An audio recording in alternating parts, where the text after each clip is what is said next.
Brexit means Brexit. I will build a great, great wall. Seamus, I'm not sure this is a great idea, is it? Order! Hello and welcome to Debated Podcast, a brand new podcast featuring three students of differing political views talking about the news, politics and our own opinions on current events and greater political debates that have been going on for ages, and we'll try and solve them in our own little way. I'm Conrad, I am a Conservative.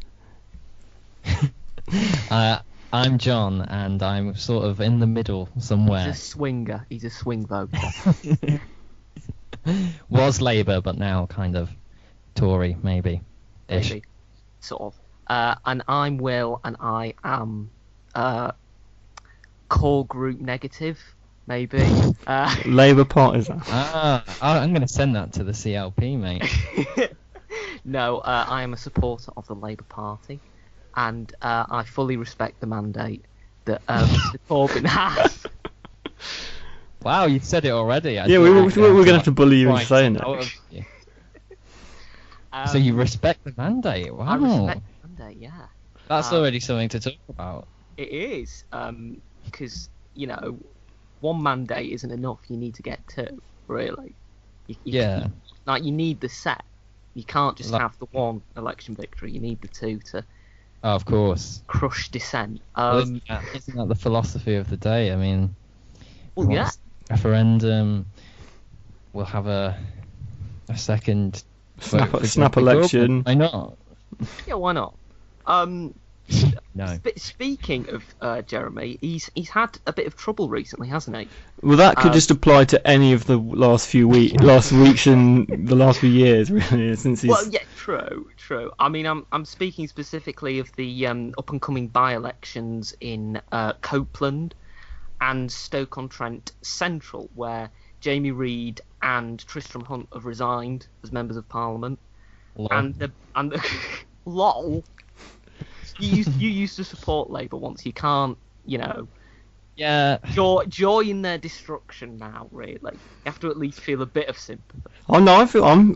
It's kind of depressing because it's the once grand opposition party reduced to a laughing stock. No offence.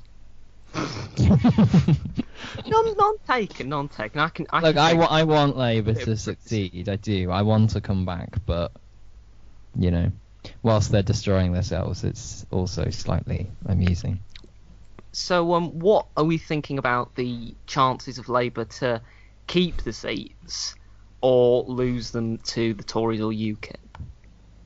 Well, I mean, they should, by all intents and purposes, as an opposition in a mid-term by-election, hold seats they already hold. That just goes without saying, really. I mean, that's like... So if they lose any of them... But they've now lost some of their strongest seats to the Lib Dems. I mean, that says a lot. Well, that's only in council by-elections. No one cares about that. Yeah. That's about 4 people voting those. We were extolling to John before about the importance of local elections. Don't try and undermine that now. Well, trying to get I think more people should vote in them, but they're not very representative as they stand at the moment. That's true. I know they're important, but local elections just don't fire up the political juices in me. We already got onto juices. We're not meant to be talking about Trump yet. We're meant to wait. It's wild. I mean, when we go back to talking about the by-election, I think Tristram Hunt is quite a big loss because he was standing for leader at a time of Labour Party not that long ago. He could have been leader of the opposition in a parallel universe, but now he's going to be director of a museum.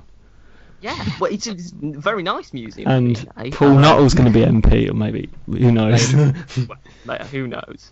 It seems to be that all of Labour's kind of strong, figures are sort of faltering under Corbyn. Well, it's Jamie Reid and Tristram Hunt, sort of the bright figures of the new Labour youth, who are supposed to sort of take the party in Blairite direction after Ed Miliband. That was the plan. Didn't happen. It didn't go to plan, did it? It sort of went a bit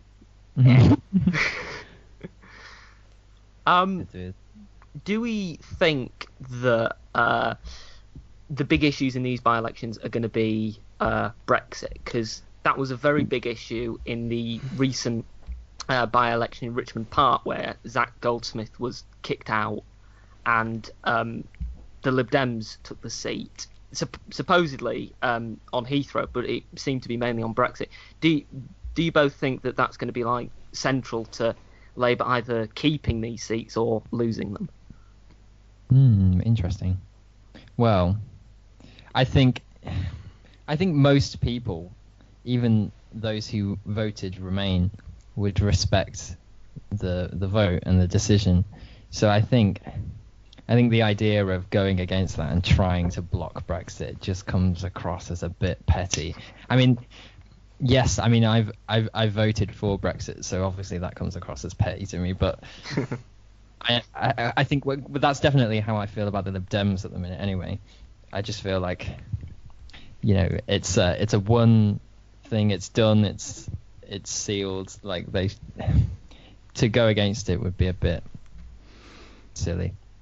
Well, like, I can see why the Lib Dems are doing it, because they need a unique selling point, and Yeah. And I mean, it does appeal to a certain percentage of the vote in sort of the posh university towns and, you know, the Richmonds of the world. But I mean, in Stoke-on-Trent and Copeland, you know, they're sort of quite reasonably working class places.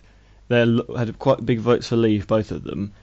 Like, obviously there is like 64%. There is a Remain vote there, and like obviously there is like Lib Dems have got the potential to grow like from where they are now, but you know it's not going to win them those by-elections. Though the problem that Labour's got is it doesn't know which way to turn, because it's not going to, it can't really win over sort of people who sort of support the Leave are sort of behind the government at the moment. Or UKIP if they're a bit more radical about it, but and like if you're like Remain but you don't accept it and you think, oh, we should have a soft Brexit or second referendum, you'll probably vote Lib Dem. Labour sort of haven't really got a position on Brexit at all, so I find it quite funny when they go, oh, the government needs to tell us their plan, like as if like they have an alternative plan that they're putting forth, but they haven't said anything. It wouldn't hurt them to just say, okay, we even if they said, we don't like this but we respect it, so we're going to go with it. That would at least be some sense of direction rather than all this hoo-ha.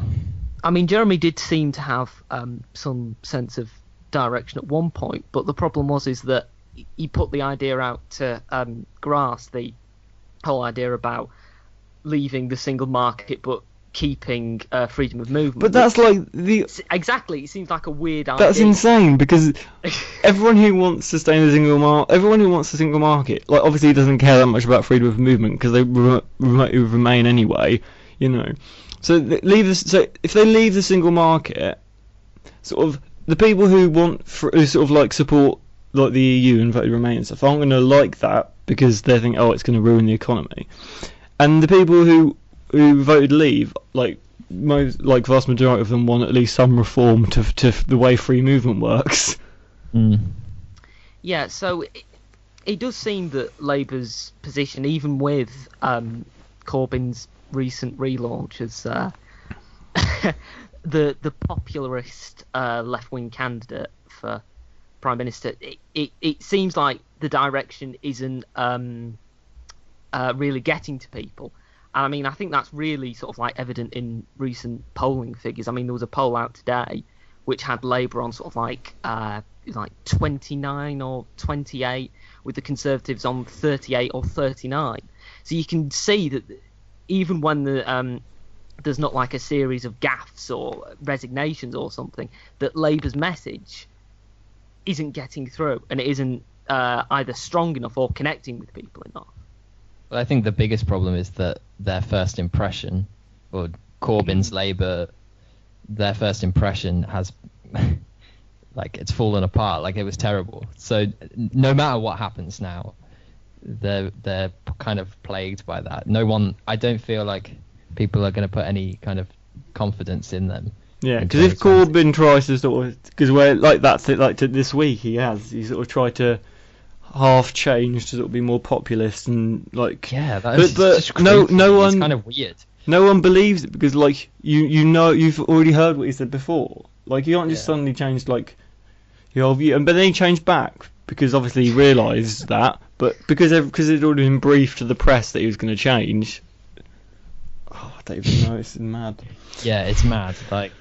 It just comes across as really kind of, especially from Corbyn as well, who, you know, at first, at least you could say, oh, you know, he's got these principles that he sticks to. He's got a bit of a backbone. He's going to change the face of politics, but it's actually kind of flipped that on its head.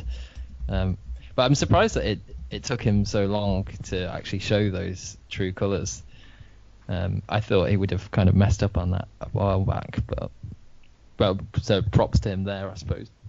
I mean, just to play devil's advocate for a moment, do you think that Corbyn's problem is not so much his message, but more his lack of support with the Labour members of Parliament? Do you think that, or do you think it's more an image problem rather than a support problem? Well, like, I mean... Yeah, I can guess what you're talking about. If you were like the leader and like you've got MPs briefing against you, I mean, all like political leaders have like their awkward MPs. Like Theresa May isn't the biggest fan of Anna Soubry at the moment, but you know, you've got when it's like nearly everyone. Yeah, and I think that's the thing, is that the whole shadow cabinet just has this bad picture. I think if it was like David Miliband with a lot of like Jeremy's policies, it'd probably sell better actually.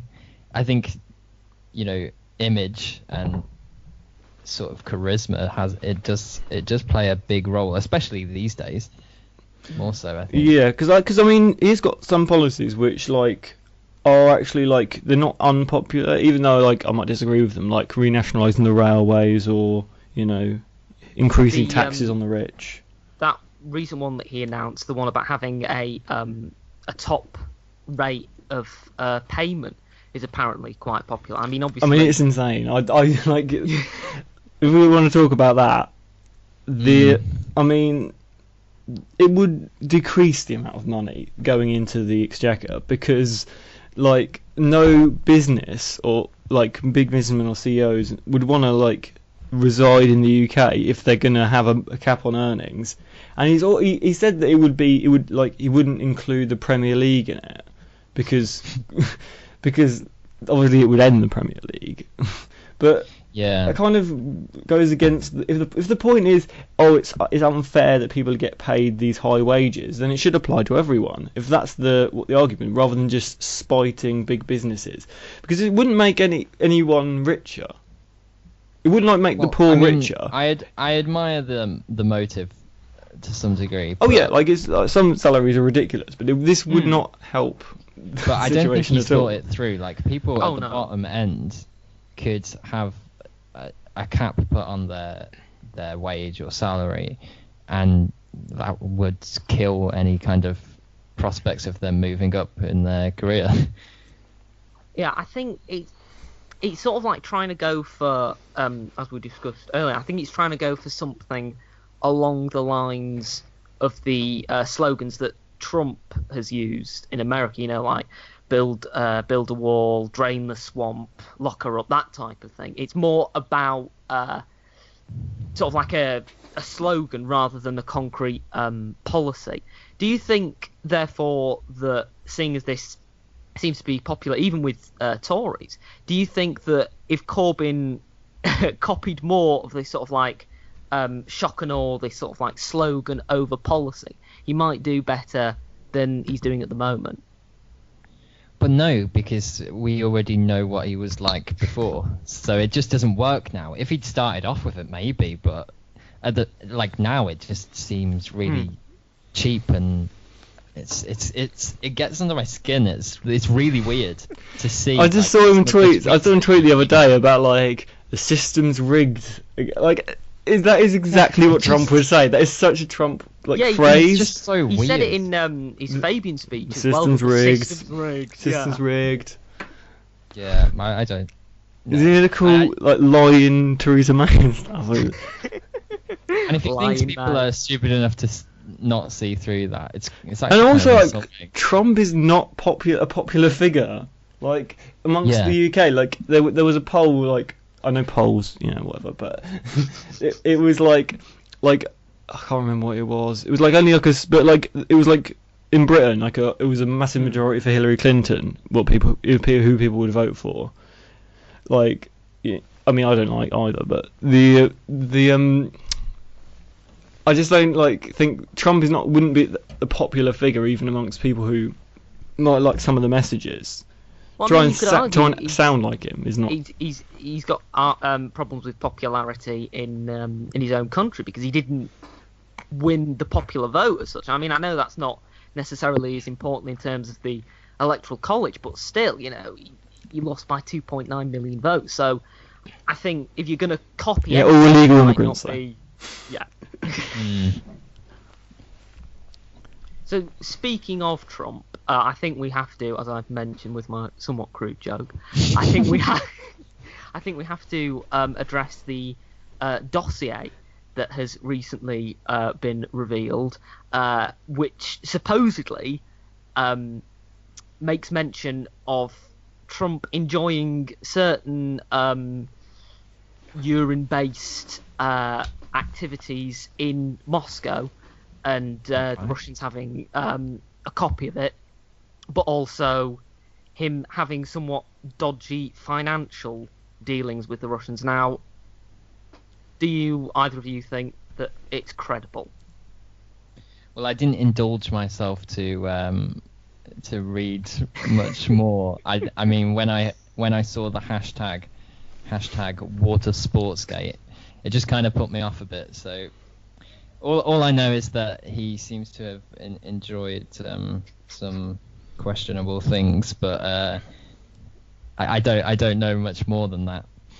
Maybe you could enlighten us. I mean, what do you think about it, Will? Because, well, I mean, the source itself is a former MI6 agent who was part of the revelations about FIFA a couple of years ago. So I suppose you could say, in that way, that the source might be credible, and I don't think it would be completely out of character for him to be involved with somewhat shady financial dealings. However, I think before we can just sort of say it's true, whether we like him or not. Allegedly. Just keep repeating that, or we won't get sued. If we are going to sort of talk about this, and we are going to make these accusations against him, I think there has to be a bit more evidence to support it. Because otherwise, it's a bit like Piggate with Cameron. Well, that's the thing, though. Even Piggate, we've had no evidence, really, strong evidence. There wasn't any pictures or any proof. But people still, the people who wanted to believe, no, well, of course, no, that's true. To be fair, I think they might have been pictures, but no one wanted to publish them. But yeah, I mean, but if the thing is, if it's kind of a bit about the fake news thing. People, you was with Piggate, people who want it to be true will believe it. If they want to believe it. If they like it sounds weird, if they like the thought of Trump getting pissed on, but if they like that he's a sicko, and they like to think of that image of him, then they'll believe it, whether there's any background before or not. And people who love Trump are going to say, oh, it's all rubbish, even if there was decent evidence. Yeah, that's I think thing. it really plays into the very thing of thing. post-truth, the culture at the minute, or in the West at least. You can see that politics is much more emotionally charged than truth charged these days. I guess if people hear something absurd about Trump, then they're gonna lap it up rather than actually endeavoring to find out whether it's actually true or not. I guess there's also another thing with the water sports gate is, let's say like that is true. That's like if the whole dossier was true, that's not the bit you should be like shocked. Like if he did that in his own private hotel room, like it doesn't really affect his ability to be president. Like it's like the fact that the Russians have compromising material on him, that he has these dodgy dealings. That would be more what. But I don't think it's very credible, because like the guy in charge of BuzzFeed himself admitted that like he was just putting out there for people to judge their own thoughts rather than. Well, you see, I mean, I think BuzzFeed is a perfect example of this post-truth thing, in that it is very emotionally charged. Because I mean, he was talking about it like he said like whether it's true or not, like we need to put it out there. But I don't think that should be the role of journalism. Well, I can understand BuzzFeed's position. I mean, to be fair, this dossier was sort of like circulating during the election, so it could have been published sooner.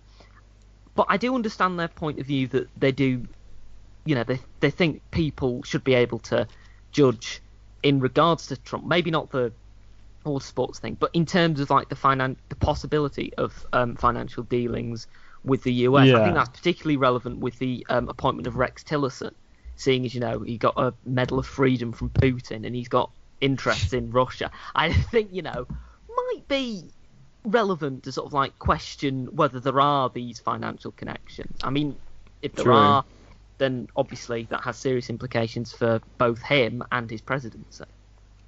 Yeah, I mean, the Tillerson appointment is a bit shady, but I mean, he might even get past the Senate though, because Rubio was very passionate in his questioning of him, and sort of saying, "Do you think Putin's a war criminal?" So, I mean, that's not really a foregone conclusion that he's even going to be Secretary of State. True. And I imagine Rubio would have had a lot of water before that passionate. Mate, come on. No, I'm referencing, You I know it sounds dodgy. He's referencing like because he drank a lot of water. Yeah, no, I'm talking about the campaign. I wasn't. John, why is your mind focused on this particular detail? There are bigger things, mate. We don't need to. Is it going to be a debated podcast, Water Sports Gate as well? Something going to be revealed. A dossier is going to be released. If that's how he wants to dye his hair, then fair play to him. It does look very presidential yellow. Yeah, presidential yellow. In regards to Trump and Brexit, what are we thinking about his meeting? Well, his upcoming meeting with Theresa May. Are we thinking he's going to be meeting soon with Theresa May? Are we thinking that that's going to be crucial in regards to Brexit? Yeah, probably. I can just picture the memes now, though. That's all I'm thinking. Yeah, there's just going to be memes, to be fair. That's all that's going to come out of it. It's just going to be all of the sort of the Remain voters that are kind of whinging still. Not all of them, some of them. Like Will. Not all hashtag not all Remain voters. I'm joking. They'll be saying that like 2016 has come back from the dead to haunt us or something. Two of our worst tragedies in one room or something. But no, yeah. Well, I think for trade deals, it could be. It could be. I think America is very important to that. It all kind of, it rests on whether that goes well or not, and I'm sure it will. Yeah. No, I agree with you. Well, Trump does make the best deals, so that's just. Oh yeah, the best deals. I think that has to be an alleged. What's his face said that we're at the front of the queue now, so there you go. How long is the queue though? I think we have to question. Well, if we're at the front of it, does it really matter? Yeah, but if there are only like 2 people in the queue, then is that really sort of like Well, as long as true. we're ahead of the EU, that's We're okay. still ahead of whoever's behind us. that? No, that's positive thinking. I like it. It's Yeah. better than to think. It's better than being at the back of the queue Yeah, we were under Obama. So Yeah, speaking of that, as he is going to be leaving soon, what are our final thoughts on President Obama? I mean, I personally think he's been generally a positive president, but I know Conrad isn't necessarily the biggest fan. I don't know about you, John, but how do we sort of feel about his time as president? I think economically, well, I don't know too much to be fair, but from what I've seen, it's quite good economically. It's his social stuff that I would probably not be happy with. I'm not a fan of his continued support for abortion, and also being a Christian, I'm not in favour of him legalising, well, the Supreme Court legalising gay marriage. I mean, to be fair, that wasn't Obama's policy. No, obviously, yeah, but though he did support it but in he did the support election. it, and encourage it. So, yeah, but all in all, I think he has been a great president, and I think America's probably benefited. But I think, as with most, there's been good, there's been bad. I mean, I'll probably say the opposite. I Well, like. yeah, I know. I mean, I sort of is like, his. I like him as a person. I think he's he tries to make a positive case, and I like that most of the time anyway. No, I he's would like agree at with least in 2008 especially. But I like the sort of how he's sort of trying to move America in sort of progressive direction socially, but I'm not I don't think Obamacare has been a great success. I don't know if I don't think the Republicans have got a plan to replace it at the moment, which is not good. But I think Obamacare's kind of. I mean, a lot of people have been seeing their premiums go up, and I'm not an expert on American politics, so I don't really know how necessarily how everything works in there. But I feel like they either need to sort of go full out, go into an NHS thing, or sort of have try and have lots of competition and between healthcare providers, and sort of trying to sort of do it halfway and sort of subsidising it will just you've still got the cons of a private system and the cons of a government system. I mean, that being said, though, isn't Trump in favour of healthcare reform? I mean, yeah, Trump supports some parts of Obamacare, like the popular parts. Because he likes things. Okay, that makes sense. Because there are a lot of things that there are parts of Obamacare that are quite popular, kids can stay on their parents' insurance till they're 26. Oh wow, that's really good. Which is a popular part, and the coverage for pre-existing conditions. But then there's also parts like everyone having to there's a mandate you have to get health insurance, and that is the most unpopular part. I think that's probably, I can see the flaw in that, because it forces a lot of poor families into situations that they can't handle. Whereas if you had an NHS system, which really would not be that hard for them to figure out. I think They're trying it in Vermont, aren't they? Is it Vermont or the opposition to it, and sort of America? I mean, the argument against sort of an NHS system in America is sort of the size of it, and Republicans not wanting so much intervention from the government and that type of thing. But I mean, it would be possible. It's just, I think it would be quite difficult to pass through the Senate and the House of Representatives because of the Republicans, but also some Democrats who were sort of not necessarily in favour of it. I mean, I know there are some Bernie Sanders who were very much sort of in favour of a system like that, but there are some who aren't, completely on board with it. Because you've got a lot of the Republican side sort of ideas of having more competition, opening so you'd be able to buy insurance from another state. Yeah. And having competition all over, which is sort of and having like, I think that would sort of, at least that would sort of probably bring prices down a bit. But obviously it's still got flaws. But I mean, I guess there is no perfect healthcare system. There's always going to be problems with it. Well, yeah, there are always going to be problems, but I think if they can sort of like try and get a healthcare system which, as you say, tries to mix the best parts of. I mean, like I said, I would prefer a fully NHS style system, but being realistic, the best parts of a private system with a public and national system would probably be best for America. Most of the moment it seems like they've got sort of the worst of both worlds. Yeah.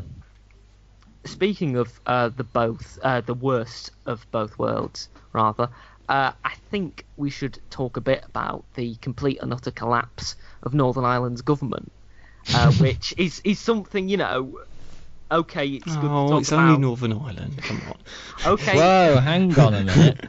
I quite like Northern Ireland now. I mean, have it's a all lot right of to make, friends there. jokes about Trump being peed on, but I do think we have to focus on the collapse of the entire government, because it's not something that happens every But day. is it as funny as, like Trump getting peed on? I mean, true, it's not. It's not really funny in comparison to Trump getting peed on. I don't know. When I saw all of the like really kind of like exclamative headlines, I was getting quite excited. Like the fall of Stormont. Yeah, but it sounds like stormtroopers. Sounds like a Doctor Who episode. It sounds like stormtroopers from Star Wars have just sort of stormed in there and the Death That's Star. what I mean. It sounds exciting, doesn't yeah. it? But in reality, it's just some old people being upset with each other. Well, to be Some fair, old Northern Irish people. To be fair, it is something that you can understand why they're upset, because it's over the renewable heat incentive. Which I don't is even know essentially- what. Like, do you know what this is even about? Because I just sort of. I haven't really looked into it that much. I've just sort of saw like the whole government's collapse because of some heating thing. It just sounds so stupid. That sounds quite silly. essentially- Sounds like Is it fucking- stupid as it sounds? Like a marital feud, doesn't it? I suppose it is a marital feud in a way, isn't it? Because Oh, of yeah, I the way, guess. Northern Ireland's government is made. Essentially, it was a scheme that's been running for a good few years now, where the government help pay for heating of like different companies, that type of thing. And it finished it ended in February last year, because they were saying that it was seen as a significant financial risk to Northern Ireland, and that it would cause problems in the next 20 years. And essentially, a whistleblower revealed that people were making quite a bit of money off it in regards to the payments that they were meant to be getting. Like, there was a farmer who was collecting over like $1 million over 20 years for heating an empty shed, and there were like large factories that were had not been heated at all, which were using the scheme to install boilers with the intentions of running them throughout the year so that they could collect like 1.5 million over 20 years. So what Doesn't sound very green. No, it doesn't sound very green. So what basically happened was that they were using this money, which was meant to be for supporting heating in places which had large expenditure, and just sort of like creaming as much profit off it. And I think the resignation was the First Minister said that, oh no, we're dealing with it. And then there were lots of people who were calling for her to step down. And essentially, the Deputy First Minister resigned. And of course, because of the way Northern Ireland's shared power system works, if the Deputy First Minister resigns, it in effect means the First Minister has resigned. So there's been suggestions that for the moment, until the elections, there should be direct home rule. Well, there has to be, doesn't there, really? Because they haven't got a government. But mind you, Belgium did all right for however long they did without government. Well, yeah, true. But I just think the Northern Irish system is so stupid. Like, I know why they have to have it, because troubles and all that. But and all that. Wow. But like, I mean, you can't really, like, the idea of elections is you can affect change. But if it's going to be the DUP and Sinn Féin in coalition, whatever happens, then there's no really point having elections, because you can't affect. You're always going to have the same government. You can't vote out a government that you don't like. Well, no. I think that's probably why there's a lot of political apathy in Northern Ireland. Are the turnouts lower? They must be. I mean, Or are they well, not because people are so like partisan? Like, because I know that whenever politics has come up in front of my Northern Irish friends here at uni, I don't know. This may just be a kind of thing of people our age, though. You know, they don't want to hear about it. So I don't know. Maybe that's probably just a kind of student thing, though. Yeah, I think that might be more of a student thing than necessarily like a. But I doubt Northern Irish that thing, system makes it any better to, you know, enthuse true. the youngsters to get involved. I mean, like, I don't know why they don't just vote Tory and Labour. Just get and probably won't want to vote Labour, but at least Tory. Yeah. Well, you know, like just have our normal parties. I know Labour don't run though. No, Labour don't run. But I suppose it's all rooted in. Tories do now, don't they? Yeah. It's Yeah, I bad think they do history, now. though, that's caused the situation. They're saying where that the DUP were pretty much sort of like on the same side as the Tories, aren't they? I Most of the guess, time. but it's sort of like, I mean, there are sort of, I mean, in some areas they're more right wing, some areas they're more left wing. I still think that the DUP like are John's perfect party in the UK Oh, yeah, because they're like against gay marriage and abortion, which is like they're the only party in the UK that are. It's not like They're sort of my socially, they're thing. sort of and they're sort of economically, they're kind Yeah, they of. are. Vaguely sort of centre right, but they were against Yeah. the bedroom tax, Vaguely. so they're not like Yeah, so I think they're kind of economically more left-leaning, aren't they? they're sort of like in the And there's kind of like socially to more like left-leaning, which is exactly me, and I've because of that I found it quite hard to fit in with either Labour or the Tories, who on either side are either too right-wing or too left-wing. DUP would probably be a little more closer to me, but obviously they're Northern Irish, so they're no good to me, are they? They're no good to you. Yeah, well, I mean, like it doesn't affect me, does And it? they're no good to me. Just get rid of them. abolish Northern Ireland. What do we need it anyway?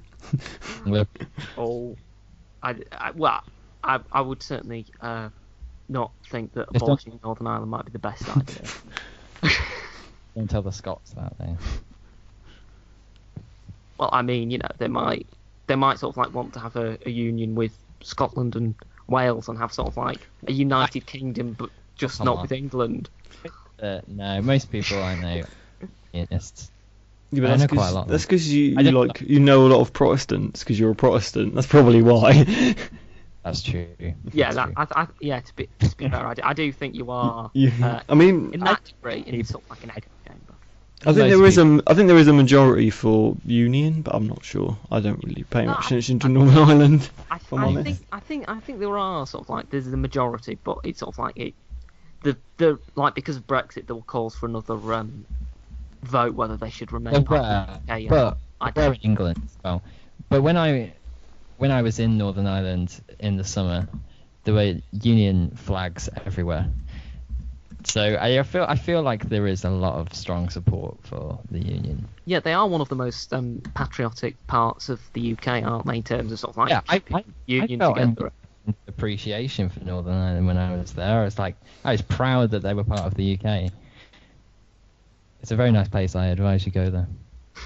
That's an official debated podcast. Not being paid Visit, to. please. I'm being paid visit by the Northern Ireland. Irish Tourist Board. This is going to be a scandal. It's going to be.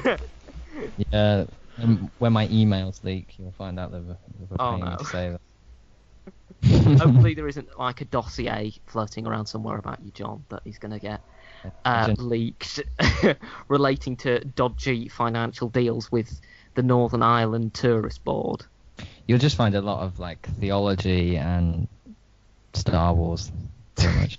Theology and Star Wars. Overspending on both. Yeah, well, yeah, lots of overspending on books, frivolous with my money. Good. So I think as we sort of like draw towards the end of the podcast, I think it would be nice just now to say thank you and a quick shout out to Adam McNeil, who runs McNeilio on YouTube and who has done some really great videos. He did 10 incredible Jeremy Corbyn fan songs. There was 11 Louise Mensch Twitter fails, sort of like quite funny videos. When we upload this, if you look in the description, there'll be a link to his channel. So I would highly recommend you support him and watch his videos because they're really funny videos. And thank you for giving us a shout out in your most recent one about Paul Nuttall.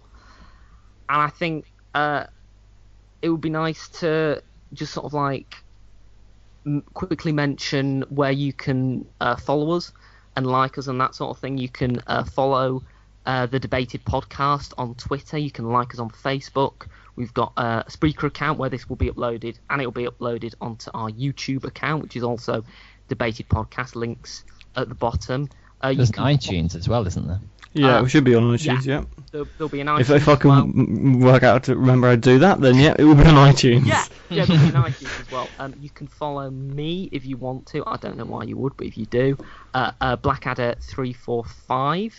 John, where can people follow you?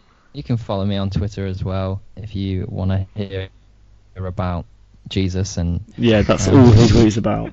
Sort of. I wouldn't bother if I were you. Political comments sometimes. I am at Jonathan_Swales. And I'm on Twitter as well. I don't tweet that often, but, sometimes I will. At Conrad_LEW.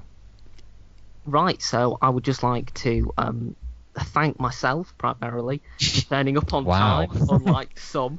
No, I turned up on time as well. It was only John who didn't turn. No, you weren't. You were late. Oh yeah, I was. I would also like to thank my co-hosts, John Swales and Conrad Lewandowski. Lewandowski. I'm sorry. Look, no one can pronounce it, don't worry. You're not the first. Right, and you certainly won't be the last to make that mistake. So right. Sorry. I know. Look, I've got it right. So. And now to say players out, but to end sort of like some end music. Hugh Aitken, I hope I've not pronounced his surname wrong as well. He's a YouTuber who makes great YouTube videos, some on American politics, Clinton, Trump, Obama. As it is, sort of like pretty much before we go to recording the next episode, the last time we will be able to say President Obama. Well, he's always called President Obama, isn't it? Well, yeah, he's still called President, but I mean the current president. Yeah. Current President Obama just plays out with his 2012 video based on a controversy about Obama during the campaign with Mitt Romney. You didn't build that. Somebody invested in roads and bridges. If you got a business, you didn't build that. You didn't build that. You didn't build that. Oh. You didn't build that. What do we got here? It's an air cannon for shooting marshmallows. You didn't build that. Mitt Romney strikes me so hard, it makes me feel like Shirley Sherrod. It's out of context. Those words aren't mine. Private sector is doing fine. Feels good. When the economy's weak, responding with a national security leak, Osama bin Laden, I killed. And that was a mission you didn't build. You didn't build that. You didn't build that. You didn't build that. If you've given $3 before, I'm asking again for a few dollars more. Clint Eastwood and the empty chair would be better than this Republican pair. Shut up. It's my turn. Let's rap together. Go ahead. You've got a lot to learn. Mr. Ryan. In his bout to retail and Maybe it's just a brighter shade of paleness. Mr. Romney. And his friends on Wall Street. What I'm saying is They're super packing heat. And here is a woman Mitt killed. But that was an attack ad. You didn't build. You didn't build that. You didn't build that. I want everybody to give a huge round of applause to one of the best, Jennifer Granholm.